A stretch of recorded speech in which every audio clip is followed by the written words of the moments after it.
Assalamu alaikum dear students, welcome to Shah Group Education channel. This is your biology class and I am your teacher Sarumer Ori. Students chapter number 2 नाम है इसका solving a biological problem.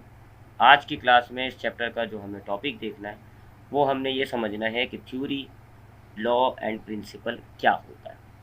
तो सबसे पहले बात करते हैं theory की। देखिए स्टूडेंट्स, इस चैप्टर में हमने बायोलॉजिकल मेथड पढ़ा। हमने देखा कि वो तमाम क्वेश्चंस जिनका ताल्लुक जानदार से होता है उसको हम कहते हैं बायोलॉजिकल प्रॉब्लम। और जब हमारे पास कोई बायोलॉजिकल प्रॉब्लम होती है, हमें उसको सॉल्व करना होता है, तो जो मेथड हम अडॉप्ट करते हैं उस मेथड को हम कहते हैं बायोलॉजिकल मेथड। इस बायोलॉजिकल मेथड में सबसे पहले हमें ऑब्जर्वेशन करनी होती है, यानी इन्फॉर्मेशन जमा करनी है। फिर हाइपोथेसिस बनानी होती है, एक स्टेटमेंट जो कि गलत या सही कुछ भी हो सकता है। फिर उसकी रीजनिंग करनी होती है। रीजनिंग के बाद हम उस पर एक एक्सपेरिमेंट परफॉर्म करते हैं। एक्सपेरिमेंट का रिजल्ट आता है। रिजल्ट आने से दो पॉसिबिलिटी होती है, या तो हमारी हाइपोथेसिस सही साबित हो जाती है या हाइपोथेसिस हमारी गलत साबित होती है। अगर हाइपोथेसिस गलत साबित होती है तो हमने दोबारा एक नई हाइपोथेसिस बनानी है, और अगर हाइपोथेसिस हमारी सही साबित होती है तो हमारी बायोलॉजिकल प्रॉब्लम सॉल्व हो जाती है, और जो हाइपोथेसिस होती है वही हमारा कंक्लूजन बन जाता है। लेकिन अगर एक हाइपोथेसिस जो आपकी एक एक्सपेरिमेंट के नतीजे में सही साबित हो गई, इस हाइपोथेसिस को बार बार टेस्ट किया जाए और हमेशा ये सही साबित हो जाए, यानी कि एक बायोलॉजिस्ट ने एक हाइपोथेसिस बनाई, एक्सपेरिमेंट के ज़रिए उसको टेस्ट किया और उसकी हाइपोथेसिस सही हो गई। उसके बाद एक और बायोलॉजिस्ट ने उसी हाइपोथेसिस को डिफरेंट कंडीशंस के अंदर दोबारा किसी एक्सपेरिमेंट के ज़रिए टेस्ट किया और फिर दोबारा वो सही साबित हो गई।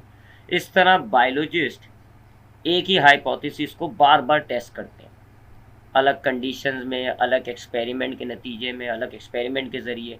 मुख्तलिफ बायोलॉजिस्ट एक ही हाइपोथेसिस को बार बार टेस्ट करते हैं।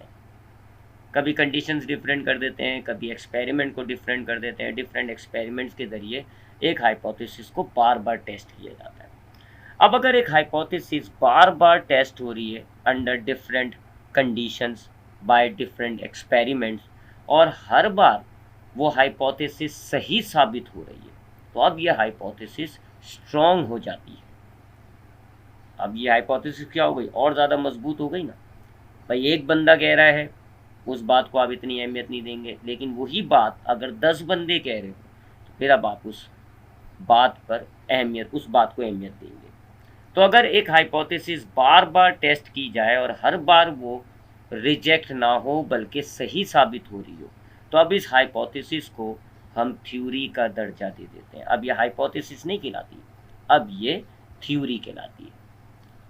तो थ्योरी एक्चुअल में काफ़ी ऑब्जर्वेशंस के नतीजे में, काफ़ी एक्सपेरिमेंट के नतीजे में एक ही हाइपोथेसिस बार बार अगर टेस्ट होकर सही साबित हो, कभी गलत साबित ना हो, तो फिर उस हाइपोथेसिस को हम थ्योरी कह देते हैं।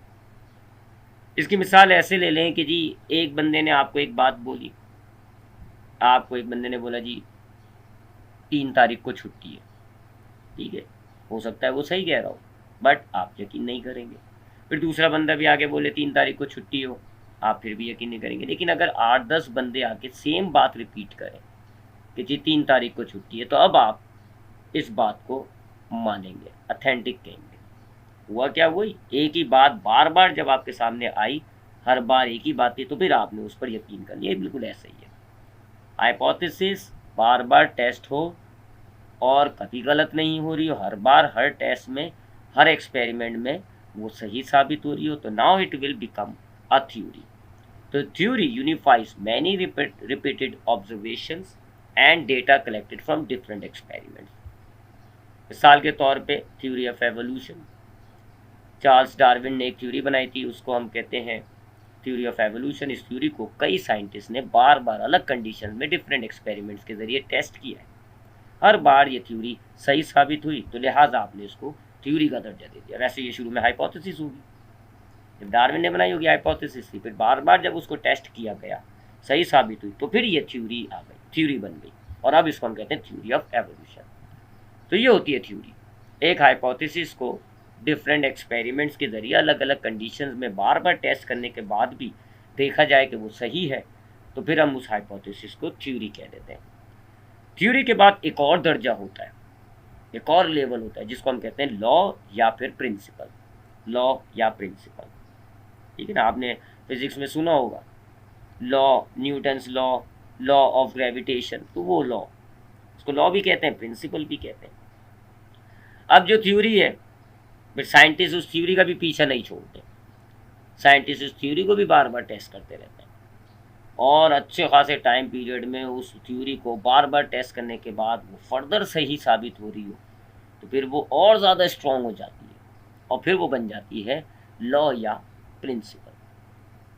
एक हाइपोथेसिस बार बार टेस्ट की, सही साबित हो रही है, इट विल बिकम थ्योरी, और थ्योरी को बार बार चेक किया, फिर भी सही साबित हो रही है, तो इट विल बिकम लॉ या फिर प्रिंसिपल।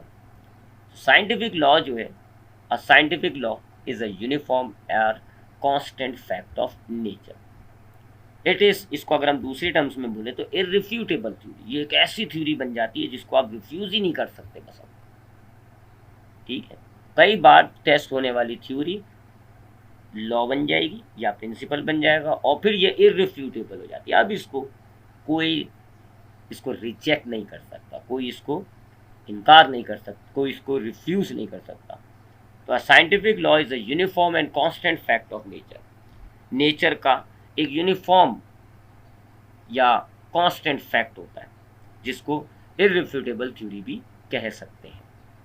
मिसाल के तौर पे हमारे पास बायोलॉजी में वैसे लॉज तो बहुत कम होते हैं, बट बायोलॉजी में एक है मेंडल्स लॉ ऑफ इनहेरिटेंस।